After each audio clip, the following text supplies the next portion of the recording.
Hi guys, it's Alona here. Welcome to the reading project. In today's book, we will explore the cycle of water. Are you guys ready? Let's start. The Biggest Puddle in the World by Mark Lee and Natalie Dion. Charlie and I were staying with Granny B and my grandfather Big T for 6 whole days. The first day, we explored all the rooms in the big old house. Then it started to rain. So the second day, we stayed inside and explored a few more places, but it kept raining. The third day, we played dress up and the rain didn't stop. Charlie and I wanted to go outside, but there was too much rain. Big fat drops of it splattered on the ground. Water gushed out of a gutter spout. "Where does the rain come from?" I asked my grandfather. "I'll show you when the storm passes," he said. "But first we'll have to find the biggest puddle in the world." The biggest puddle in the world. How big would that be? The next morning, patches of sunlight appeared on the kitchen floor.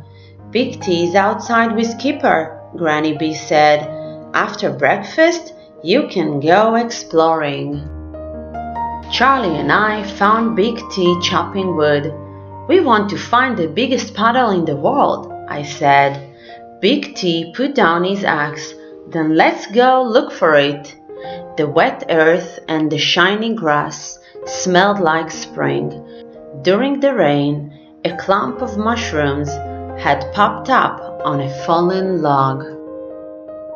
"There's a puddle," I said, and Keeper jumped in it.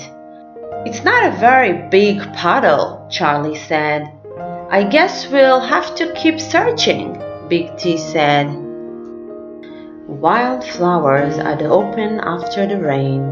Bees crawled inside them like little balls of buzz. Keeper found a puddle beneath a willow tree, and Charlie and I jumped in it together. "That was still a small puddle," I said. "We need to find one bigger than that." Our grandfather smiled. "Follow the water." Charlie and I found a trickle coming from the puddle, and that combined with other trickles and fed into a stream. We followed the stream and it emptied into a pond. Water striders glided across the surface. In the shallows, tadpoles emerged from filmy white eggs. "The pond is like a big puddle." "That's right. A lot of small puddles make a bigger one." Big T scooped up some water with his hand and dripped it onto a flat rock. Then he pulled out a pencil and a piece of paper and asked me to draw a puddle map. When I was done with my map, I looked at the flat rock. The water had disappeared. "Where did it go?" I asked. "Look up and you'll see.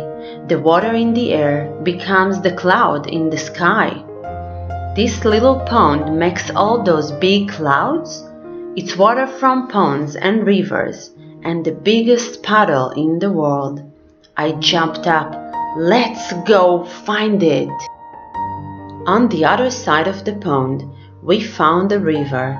We followed it through thorn bushes and down a muddy hill to a beach that faced the ocean. The biggest puddle in the world.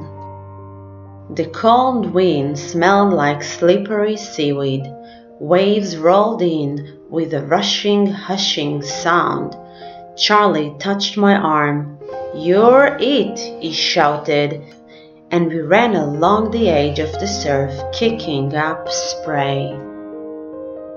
Back at the house, we took off our wet clothes and ate dinner at the big table. Granny B served blackberry pie with ice cream for dessert. That night, a new storm arrived. Raindrops rattled on the roof and trickled down the window panes, and I was happy because the rain and the puddles and the pond and the ocean and Charlie and Keeper and my grandparents were all connected to me in a wonderful way. "Charlie," I whispered, "do you hear the rain?" But he was already dreaming. The end. Thanks for watching. If you like our videos, don't forget to subscribe. See you next time. Bye.